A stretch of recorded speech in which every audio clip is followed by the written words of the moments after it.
Assalomu alaykum aziz yurtdoshlar. Yine Shovot tumani Bo'yachi mahallasida Ergashamiz uyida ishlatibmiz. Yine berimizda yine bir spanli görüşleriniz mümkün. Hem de peşi devesini tartmadık. İş jarayonini görüştük o'tacak meselelere. Berimizda yine metrajli batarya koyduk. Görüşleriniz mümkün. Hem de yine obratkalarni 9 ta o'rnatib, o'totlar bilan chalyapib qo'yib berdik. Keyin bu arkasini gipsakardon uraman dedi. 8 sant ochib berdi, 8 sant ochib berdik yine. Arkasini endi DP'den ısıtıp beradigan batarya bu. Kim bilmasa eğer. Bu yoqlar ham qizadidan, lekin asliy ısısını DP'den beradi. Uyning egasi shu metrajini qoladi. Shundan ustanib ketyapmiz. Yine görüşleriniz mümkün. Obratkalarni 8 sant ochyapmiz, o'tiryapmiz. Az dalanni görsam sizlarga.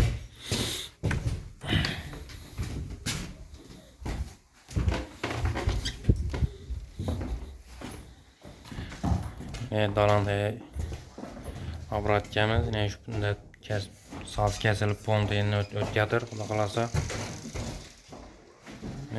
Aynanın o'rtasına batarya koyduk. 1.40 bo'lishi kerak bu. Menimcha. Ama 1.40 adi. O'lchagan 1.40 adi. Yine buram devoldan 8 sant ochib berdik. Meni boyaga gipsakardon uraman dedi.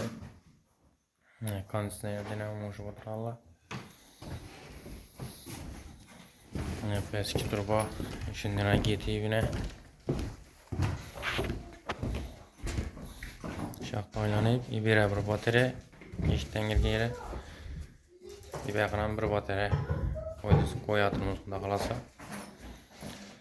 Kimga shunday xizmatlar kerak bo'lsa, pastdagi nomerlarga murojaat etaverasizlar. Uyingiz borib, ko'rib, o'lchab, xudo xolasa joyga o'tirib, qizdirib beramiz. Böyle ish jarayoni xudo xolasa bitgandan keyin to'liq pullari bilan aytib o'tamiz, nasib etsa. Nechta kataloq qo'yapmiz, necha so'm chiqdi, hammasini aytib o'tamiz. Bu videoni atab o'tiraman degan tanishlaringizni berib qo'yinglar. Abone bo'linglar, like bosinglar. Podleshga tabinglar. Sog' bo'linglar, omon bo'linglar.